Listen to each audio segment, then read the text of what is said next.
Hello, Crypto Nation and mining family. What's going on out there? Hope you guys are having a hashtaculous day. So let's go ahead and dig into it. I had told you guys before that, at some point in time, I was going to give you the secret sauce and how to get this level of performance out of your BitX Gamma, where I'm getting about 1.8 terahash a second and keeping the temperatures in check. I mean, you've watched me modify it, so you know where to get all the parts for everything, right? And then you know where to, get the miners from. You check out Solo Satoshi's, my links down below for them. And you'll see that, it's like I purchased the second one. Yep. Now, why would I do that? Because I've got a few things that I've got cooking up in the background here that we're going to be doing to these miners. And since I've got one that's in a stock configuration right now, and what does stock configuration look like? Just like this. It's about 1 terahash. 1 terahash. Oh, it's like, so you're not looking at it's like a huge gigantic jump in performance. And you've got to understand the chipsets on here that we're using Bitmain, so the BM. They're the 1370 BC chips, I do believe. I'm waiting for confirmation on that. Or eventually I'm going to have to rip off a cooler and take a look and see what's underneath the hood. I forgot to do that in the last, when I pulled apart the other cooler, I was just like trying to make everything get on there, and I forgot to look at the chipset. My bad. I won't do that on the second one. And I won't do that on the Nerd Q axis. So going back, getting back on topic here. So we want to know how to go from this 105 terahash to this 1.8 terahash. Like I said, it's not going to be a huge jump. You're not talking about huge jumps. So you will have a few limitations depending on your configuration. If you're in a stock configuration, you want to pay attention to your heat. And where am I specifically looking at here? On the dashboard, you'll see right down here, it says heat, ASIC temperature, and voltage regulator temperature. So the ASIC temperature, that's actually the chip, the processor itself. We don't want to see above 75C ever. 64C is that sweet. 65C is a sweet spot for it. You're not putting too much heat into the package, and heat will degrade chipsets if you let it be prolonged for too long. Now, with my setup on the cooler, could I run hotter? Absolutely. But again, I want to keep this into the safe zone. And the bit axes have thermal limits on there, so at some point between 70 and 75 C on the ASIC temperature, it will downclock everything down to the lowest possible setting to preserve the hash board. So keep that in mind that, it's like between, I would say, 60 to 70 C, you're pretty much good, but to make sure you got thermal headroom and all that good stuff, 64, 65 C, perfect. Now for the voltage regulator, you can bring this up top, don't go any higher, 90 C. Do not go any higher than 90 C ever on the voltage regulator. Where would I be operating? Between 70 and 80 C. Somewhere in between there, and you're perfect. Anything below that, you're golden. You have nothing to worry about, right? But for me, 70, 80 C, maybe I might go a couple of over 80 C for testing purposes, but I'm not gonna leave it there at over 80 C on the voltage regulator long term. Not that the voltage regulator can't handle it. It's just that, again, we're dealing with heat, and I don't want heat to be degrading any of the components on here, creating work for myself. I like the hot rod stuff up, but keep everything running nice. So that's like the golden way of doing things, right? Just make sure you got good temperatures, and even if you're overclocking the snot out of it, guys, if you're setting everything in a cold day and it starts warming up, pay attention to your temperatures, because as the air temperature around the cooler starts to get more heat into the air, you're going to notice that your temperatures on the ASIC are also going to start climbing relatively quickly. There's not much coolers that, especially a stock cooler, there's not much stock cooler on there, so you might be able to overclock it really good on a stock cooler during the wintertime, but in the summertime it's shutting down or you're breaking stuff. And just because it throttles down does not mean that you're safe to do whatever you want. If it does something weird, it'll just shut down. No. You can still break stuff, guys. So keep that in mind. And keep in mind also, if you look down here on my power side, this is my fully kitted out one, right? I'm pulling 36 watts over here, guys. 36 watts. The stock power supply is 30 watts, guys. You cannot do this on a stock power supply. Your voltages will drop when your voltage input, which is also measured somewhere. You look on the power side, look at power, 36 watts. Now below that, input voltage. And you'll notice that it says 5V. You do not want to let voltage drop below 5 volts at all. It will make the voltage regulator work extra hard, and then it'll start putting more heat into the voltage regulator itself, and bad things will happen. So keep that in mind, that we never want to let these things see under voltage too. That's just as bad as overvolting. But as far as a stock setup, right? What stock? Well, it's the configuration in which your BitX comes to you when you first open it up, plug it in, and configure it onto your network, and then set your wallet on there, all that good stuff, right?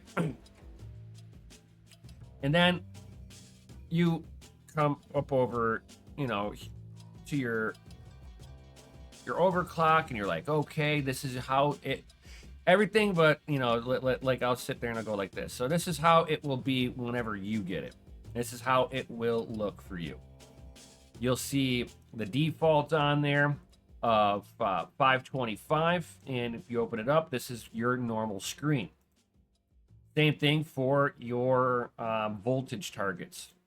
Now, with the stock cooler on here, yes, I can put it up to here. Yes, I could put it up to here. Not a problem. And then you go save, and then you have to restart this to make the values stick. Now, you don't necessarily need to play with the minimum fan speed, target temperature, yada, yada, yada, right? Because as soon as it hits that target temperature of 60C and it goes above that, the fans will be at 100%. For these miners, for this miner, which is the Solo Satoshi, it's the BitX Gamma 602, which is the version 2. So until this thing gets above, completely above the 60C on the ASIC temperature, you're not going to see this thing go to full tilt on the fan. So far, we're only at 50%. Fan speed's not even fully ramped up. It's starting to, because we're putting a little bit of heat on there. Now it'll ramp it up and ramp it down, because it is a PWM fan. So this isn't too bad. Now, I don't like it pulsing. I like to have steady state on my BitX or any of the fans when I come to mining. I just rather go all the way, full tilt this, and we will full tilt this, and we don't want automatic fan control. So we are now, because like that's, you could sit there and you could set it like this, and it'll kind of you set your temp all the way down, minimum fan speed all the way up, so it's got no choice to do the same thing. But typically I'll leave it in its stock configuration here. Should be 60 here, and then 25 there, but we don't need this. Where we're going, we don't need automatic fan control. We're just gonna go to full tilt, where it's doing an S19 simulator.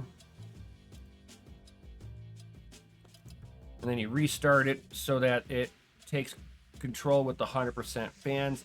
Now these are not S19 chips. It's just it's just an S19 simulator that it's recognizing. But now we've got full tilt on the fan, which gives us 8,000 RPM, 100% fan. And with it turned up with the stock configuration, we get about 25 watts. That is cutting it close, even for the stock power supply. I would not be running it this high with the with that stock power supply, because your buffer is 5 watts to the max of the power supply. It's a 30-watt power supply. Realistically, 20 watts is where 20 to 22 watts on the stock power supply is about as far as you want to go. So if you're on a stock power supply, you're never going to touch thermal limits of temperature. You're gonna hit in at watt issue. You don't have enough available wattage. So is that an issue if you upgrade it, a power supply? No, then you've got plenty of wattage like I do, and I can continue to go past this. So that's pretty much the mining side of the overclocking on the stock side, and that's where that ends, and the secret sauce begins. So if everybody wants to overclock the snot out of it and learn how to potentially break your bid X, this part is for you. So let's go ahead and dig into it. Let me back up here. Perfect. There we go. And bam. So now we come up into this screen. So how in the world did I get here? So you put your IP address for the BitX into your browser as normal. /# settings / one more time. Hold on here. And so it'll be your, try it one last time. Words, pooey. So you put your IP address in / / settings $OC and the equals symbol. And that will open up the manual overclock settings. From this point forward, I take no responsibility if you break your stuff. Although I have no problem trying to fix it. So go ahead and break your stuff. Send it to me. I'll fix it. Send it back to you. It's not a problem. Otherwise, you're gonna follow the easier steps of just kind of overclocking it and doing it in steps, and then watching temperatures. Again, this is on a stock cooler from Solo Satoshi. It is Solo Satoshi's upgraded cooler, so it can handle a little bit better. It's like more than double the size of the stock cooler that came with the original BitX Gamma, which is nice. So right now with it in its fully boosted mode that comes with the software that allows you through software side, it gives you the reported 1.2 to 1.3 terahash. Typically it'll settle in right around 1.28, give or take. So let's go ahead and can we get hash rate near? How close can I get to my heavily modified one without killing temperatures on this, right? We want to make sure that we can keep temperatures in check on this.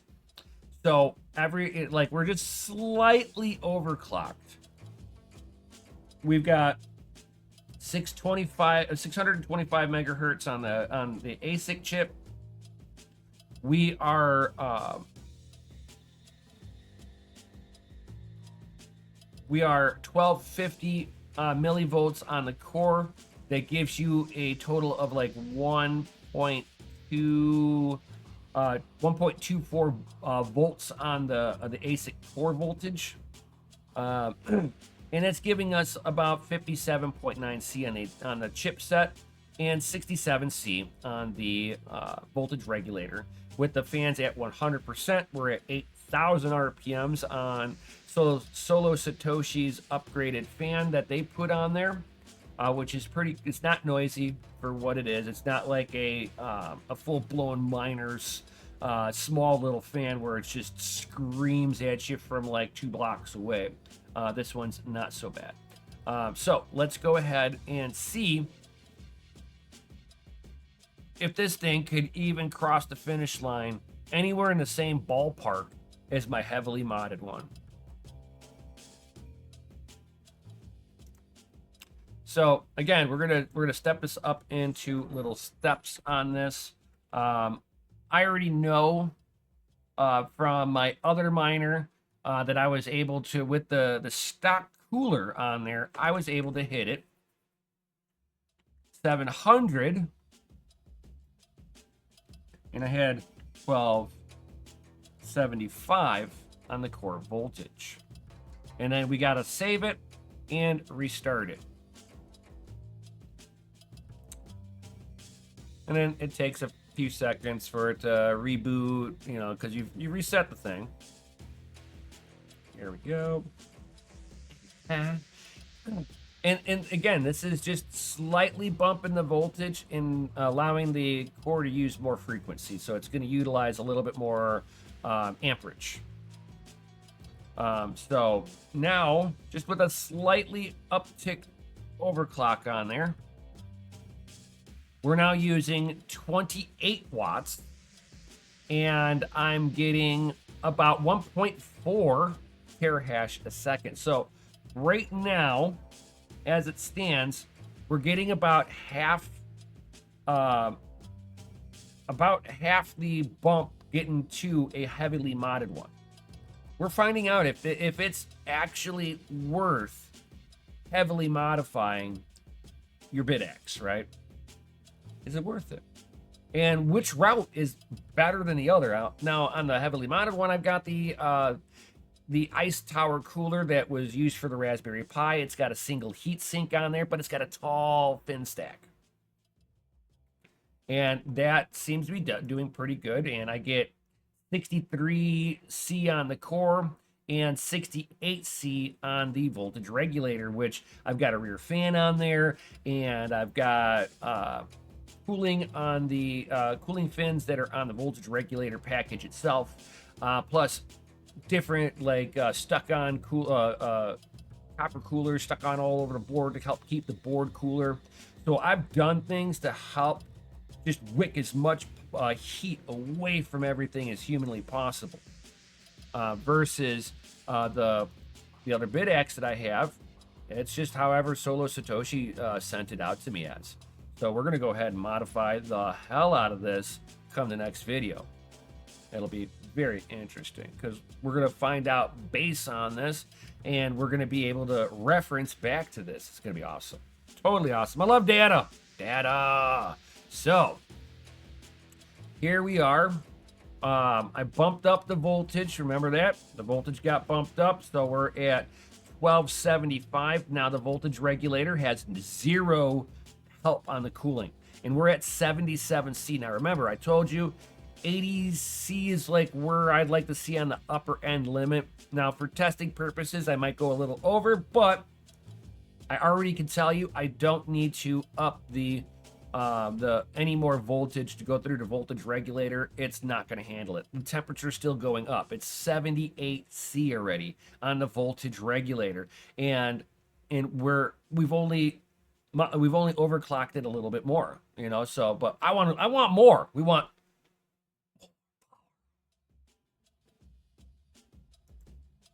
So we come back up over here. And from here, because now we're going to start doing our small step up. What's a small step up? We're going to leave the core voltage alone. We're going to bump the frequency up until temperature gets out of control. So we're going to do a 25 megahertz bump. So we were at 700. We're going to go to 725, and we're going to lock it in. And then you wait for a second, and you come up over here, and it'll think, and then bam. Now we're waiting for it to boot back up. Blah, blah, blah. Idle is 12 watts when it's idling, just FYI.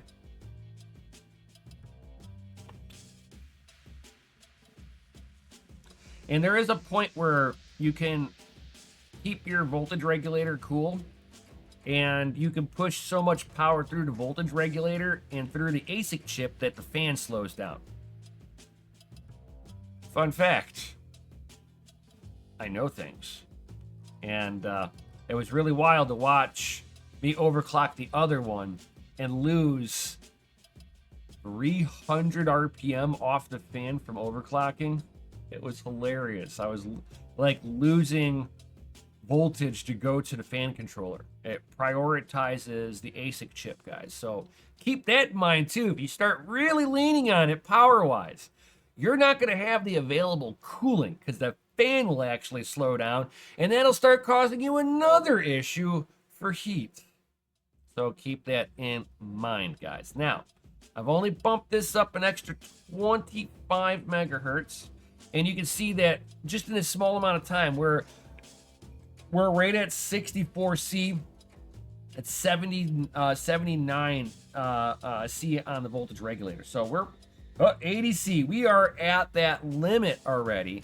And we are only at 725 on the megahertz. This is realistically a safe spot to stop.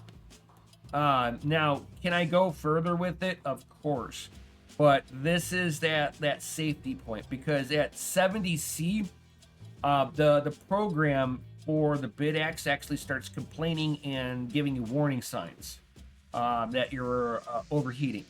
And from somewhere between 70 to 75 C, it will shut the miner down and then downclock it because it thinks there's a problem and it's trying to do self-preservation.